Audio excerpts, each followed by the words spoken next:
So we're going to finish up this section of what we're doing with some videos that I want you to see.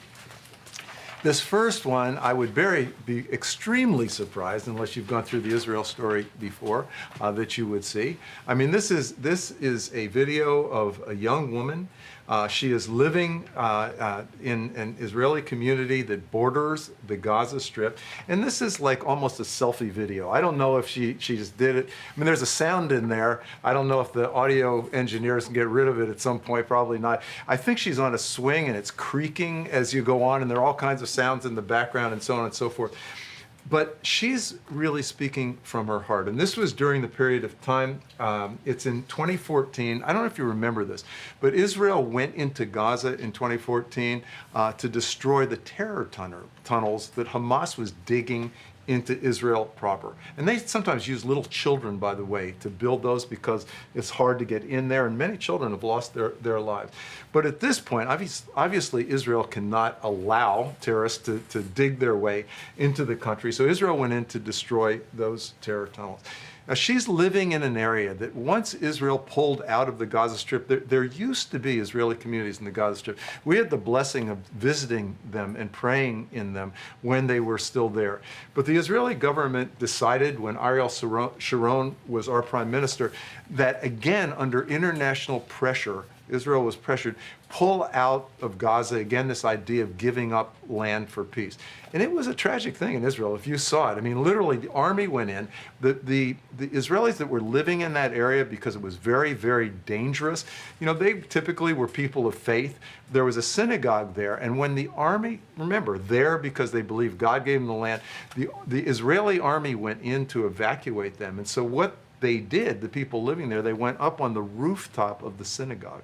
And so you had pictures on Israeli television of the soldiers going up on ladders, you know, carrying these Israelis, you know, over their shoulder and evacuating them from that area, again, in order to get land for peace. But instead of getting land for peace, Israel got Hamas. And from that very area, since that time, between 10,000 and 15,000 missiles have been shot into Israel from the Gaza Strip. Now, she's going to refer to a few things here. She will refer to safety rooms. You know, we lived in Jerusalem, you know, when we were in Israel. In Jerusalem, you can't build an apartment without a bomb shelter. That's a building regulation. You have to have a bomb shelter, you know, reinforced concrete walls and steel that comes down over the windows and so on. She's living in an area they didn't have that. And so they would hear a siren when missiles were incoming, and they would have what supposedly was 15 seconds to get to some place of shelter. She'll mention that.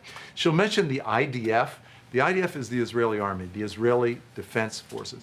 The reason I want you to hear this is a little bit long, it's 9 minutes, but I want you to hear it again, to feel it. She didn't expect, you know, that we'd be sitting here in Cincinnati and you guys would be listening to this. But she's really sharing her heart, and you will get a feeling for the heart of really just an Israeli young woman who her greatest desire is just for peace, and also how it breaks her heart to see the suffering of the Palestinians. So let's watch this. Her name is Dana. Hello everyone, my name is Dana. I'm 27 years old and I live in Kibbutz Nir Am, which is right next to Gaza. And I thought to just take a few minutes to tell you what it's been like living here these past few days. This isn't a political video. I've never been very strong on political views, but I do know that you get most, if not all, of your information from the media. And as we all know, the media tries to, or says they try to be objective, but we know that they can't really do that. And I know how Israel is portrayed overseas, and I just want whoever finds this important or interesting to take a few minutes and just listen to what I have to say, because I'm not trying to be elected as president or something. I'm just telling you my story as it is. Just a short recap. The situation in Israel has been going on for about 14 or 15 years. The first few years when we had rockets falling onto us, we didn't even have safety rooms.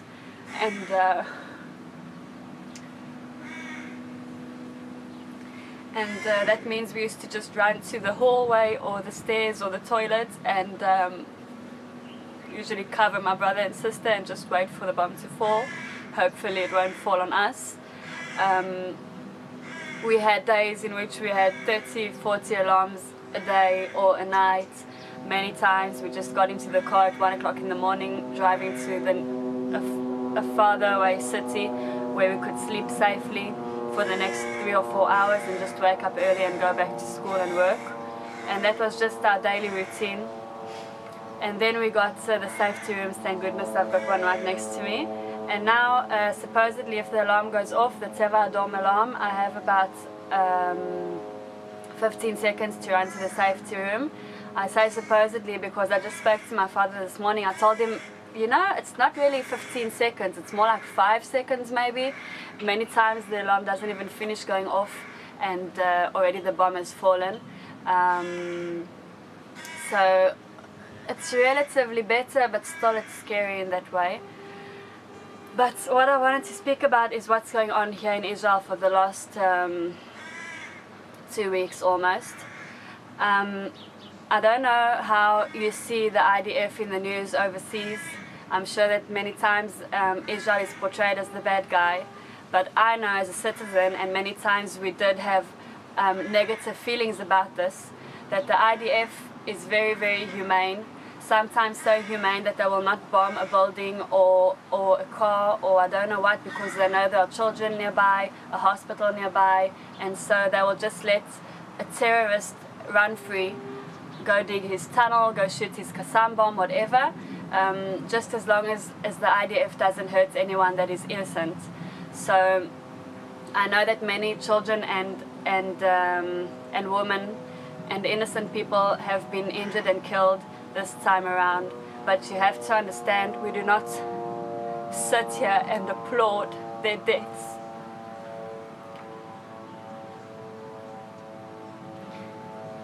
It's very tragic for us to see. It's very sad for us to see. When I hear on the news that a child has died in Gaza, it breaks my heart. We do not feel happy about that. I feel very bad for the people in Gaza who are not in the Hamas, who are innocent.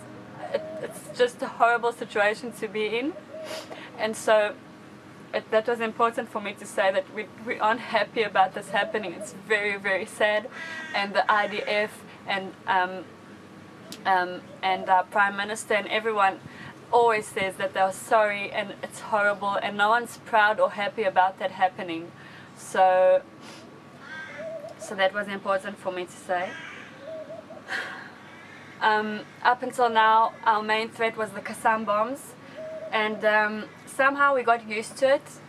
We would just go upon our daily routine. When you guys don't hear about us on the news, it doesn't mean the Qassams aren't falling. We have days in which we have 9, 10 Qassams, and even sometimes the Israeli news doesn't speak about it because it's not enough, you know, or nothing happened to anyone. I think it's a matter of luck. I think every single bomb that falls should be spoken about in Israel, of course, but also overseas. But I understand that there's lots of important things going on.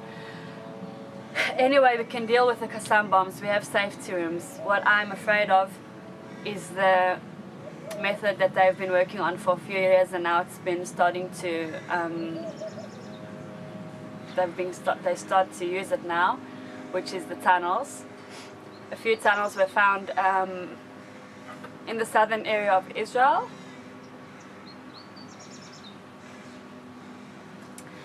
And this morning I woke up from a Teva Adom alarm, and I went to the safety room. I met my family there, and after it fell, my father told me that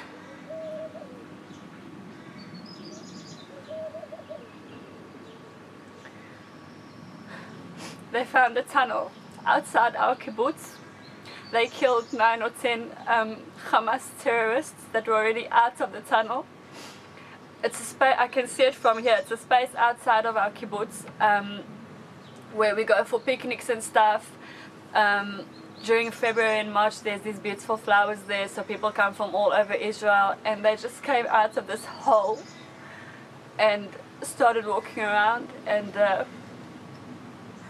thank God the IDF saw them and they took care of the problem. But they have found a way into our homes now. And that is scary, because now I can't walk around in the kibbutz and just know, okay, where the closest shelter is, and just be aware and awake, because now they're just digging their way up from Gaza into our country. And it's a whole new threat, and it's a very scary threat to walk around your own home and be afraid.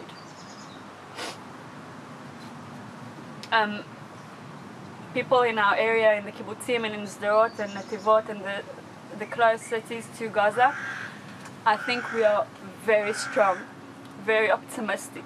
We are happy to live here. This place is like heaven. It's beautiful.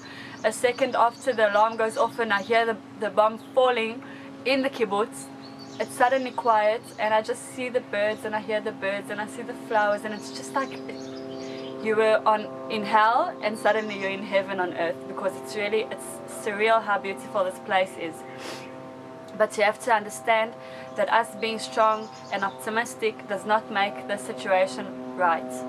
I don't expect you to now change your mind and be pro-Israeli or whatever. I just want you to take a second and try to think outside of the box, try to think outside of what the media is feeding you, because the media always picks a side, and think about the normal people living here, and people in Paris or California or I don't know where. Just imagine that in your backyard is a tunnel in which 10 Hamas terrorists are coming out of, and they want to kill you and they want to kill your family. I can't even comprehend the meaning of this, because I've been walking around the whole day trying to be happy, listening to music go on, and they were right here outside of our house. So that's all. I don't, like I said, I don't expect this video to be but I would appreciate the time to listen to it, to think again before you make your very strong political views about Israel. I love my country. We have a wonderful country. We have wonderful people. I love the IDF. They've been in the kibbutz for a few days, and it's fathers and sons and boyfriends and husbands of people. And they are dying in this war, and it hurts for everyone in the country. So next time Israel is portrayed as this heartless monster, think of this video, think of what we are going through. Our country is wonderful. Come and visit us when it's quiet. And we just want peace, that's all. So thank you for your time. Can't believe I cried again, but what can you do? And let's hope it just ends quickly and as safely as possible. Goodbye. Just say this really briefly. She mentioned the IDF, being so humane and so on, and letting terrorists run free. Understand, literally, this is what happened during this Gaza war. Israel makes every effort, not to harm or injure civilians. What was happening is Hamas was shooting missiles into Israel from, apartment buildings, that citizens were living in. Well, Israel can't just let them keep shooting rockets. So what Israel would do would be fly over and drop thousands, even tens of thousands of leaflets telling the people to get out of those apartment buildings, because they're going to have to strike those missile launchers. And then, in addition to that, because Israel intelligence is very good, they had the cell phone numbers of the people living, in those apartment buildings, and they sent them texts to tell them to get out. Meanwhile, Hamas soldiers were down there at the exits of those buildings, not letting the people that lived there out of the buildings. So Israel would strike, those missile launchers, and then civilians would be injured and killed. And then Hamas would bring the media in and say, look at, this terrible thing that Israel has done. Okay, we just have a couple of more short videos to watch, and we'll be finished with this segment. But I want to show you a couple things. To me, this is so powerful. When we talk about, again, these restorations of Israel, the physical restoration of Israel, the spiritual restoration of Israel, the physical restoration being God bringing our people back to the land, how they're going to glorify God. Here are a couple of videos where you see this happening literally before your eyes. The first one, again, is of Bibi Netanyahu. He's addressing a group from what's called the Birthright organization. Birthright is an organization that brings young Jewish people from all around the world. They go to Israel for a 10-day, all expenses paid tour just to introduce them to Israel. So it's the end of their tour. Bibi is speaking to them. I want you to hear what's happening. Remember, we read in Scripture, God is gathering us from all the places in the world that He scattered us and bringing us back into our land. And in this case, you'll hear Bibi calling us back home. And birthright, he's really speaking of something that is biblical. He may not understand entirely what he's saying, but I want you to hear what's happening here. They wrote a speech for me. I'm not going to read it.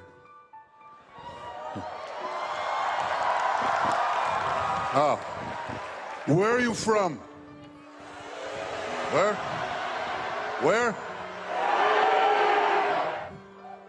You forgot something. We all started here, and we came back here. This is our birthright, and this is your birthright. Have you been to the wall? Yeah? You touched them, the stones? You're touching your birthright. This is your homeland, literally. This is where we all sprang up from. This is where the Jewish people forged their identity. This is where we lived for thousands of years until we were picked out for thousands of years. And then we did something no people has done in history. A lot of people were kicked out, and a lot of people disappeared.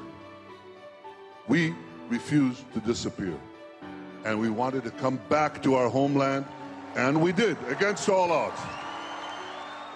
Now we've built a great state. It has a great past, and you can go around and you'll see all the sites of our wondrous biblical history and our post-biblical history. But you'll see something else. You'll see the future. This is a country that seizes the future. This is a country that works. People work, they invent things that change life. Go back to your respective countries and tell the truth about Israel. There's so much slander about Israel, and the only way to fight a lie is to tell the truth. Tell them about a country where people are free to initiate, free to work, free to speak.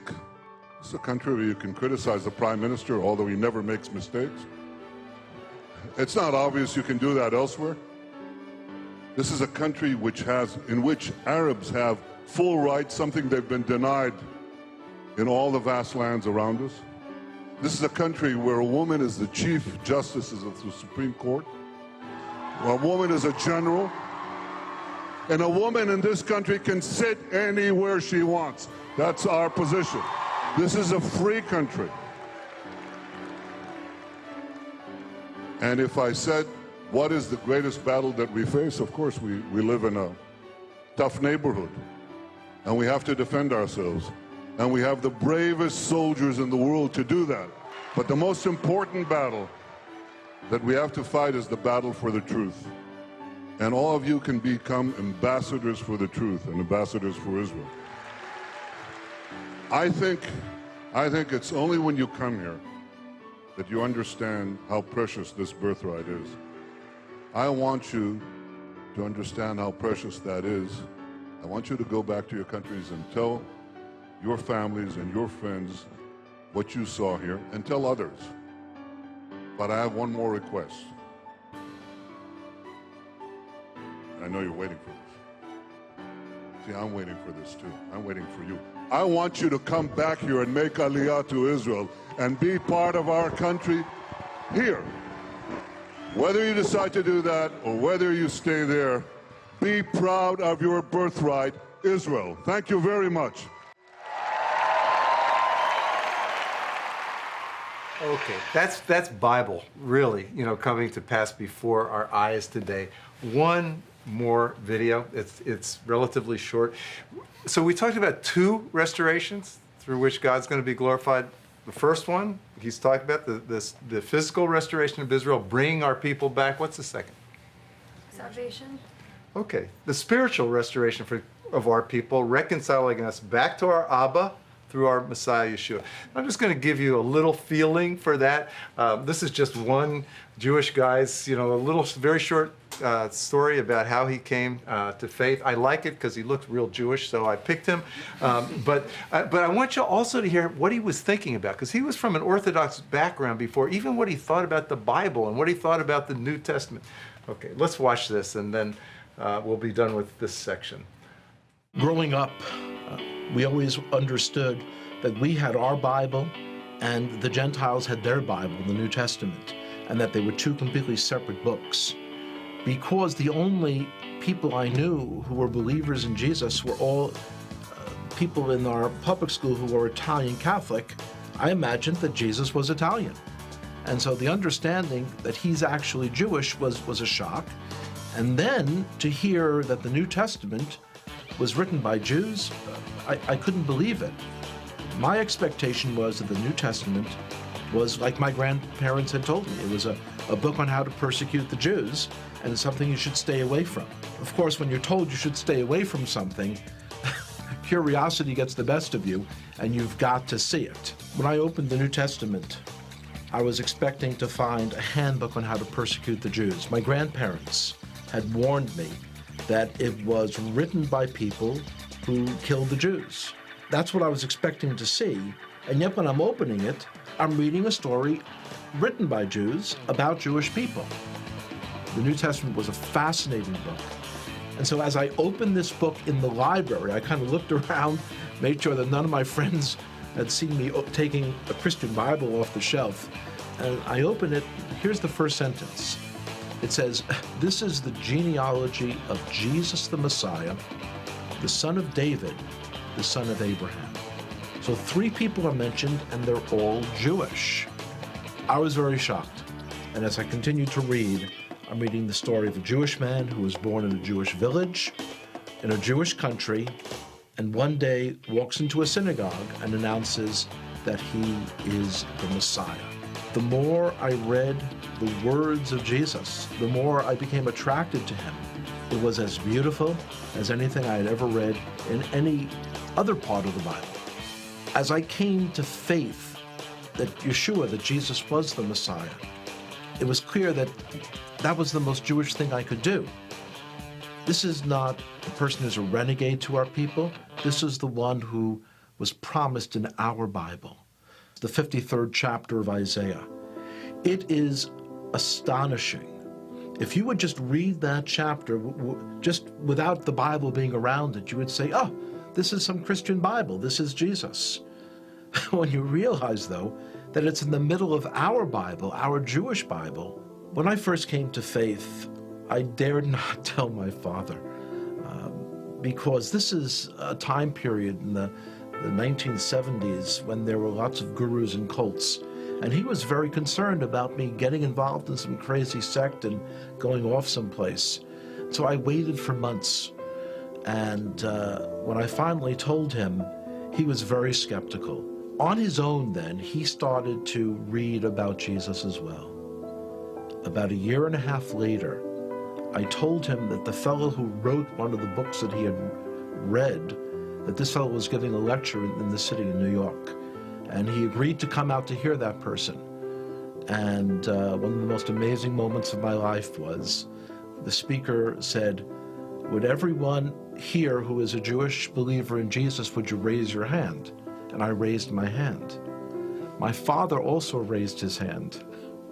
And I looked over and I said, "Pop," he didn't say would all the Jews raise their hand. He said, would all the Jewish believers in Jesus raise their hand? And my father looked over and he said, yes, I heard what he said. The decision to come to faith in Jesus as the Messiah was not something that was a momentary lark. It wasn't something that was a passing fad. And I could see changes in myself that I knew were not from within myself. I had kind of tapped in to a truth for our Jewish people that was very powerful.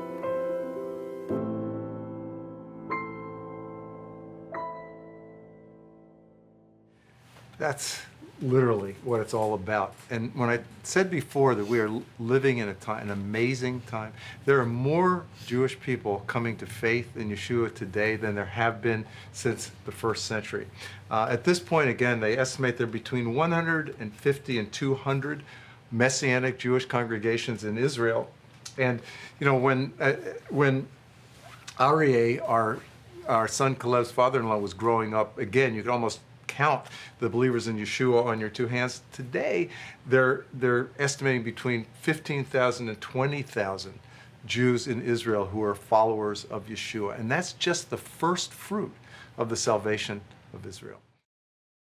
The miraculous resurrection of the nation-state of Israel and the coming salvation of the Jewish people give honor and glory to God. Please help us continue to tell this story free of charge by becoming a supporter of the Israel Story today. To donate, visit our website at theisraelstory.org/donate.